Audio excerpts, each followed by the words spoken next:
Hello నమస్తే అందరికీ. వ్లాగులు ఎందుకు లేట్ అవుతున్నాయి అంటే మామ ఇక కట్టె పూజ అని అవన్నీ ఎందుకు చూపెట్టాలి మామ మీకు, అందుకనే 2 వీడియోలల్లో గణేషుని పూజది కూడా నెక్స్ట్ వీడియో వచ్చేస్తుంది. అప్పటిదాకా ఈ వీడియో చూడురి. గణేషుని తీసుకొని వద్దాం లేవుర్రా అంటే ఎవ్వరు వేస్తలే, అందరూ వంతురు అనమాట.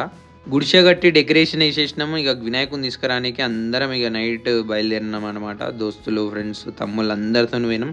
గణేషుని తీసుకొస్తున్నాం అంటే స్నానం గినం చేసుకొని తాగకుండా ఉండాలి మామ. తాగేసి లొల్లిలు పడతారు కొంతమంది.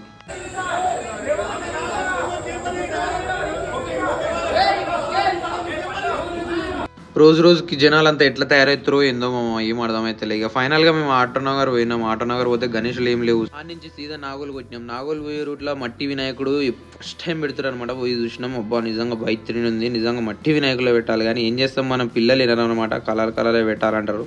ఫైనల్గా ఎత్కంగా పొద్దున 5 గంటలకు మహారాజ్ వినాయకుడు దొరికిండు మాకు. జై బోలో గణేష్ మహారాజ్కి జై.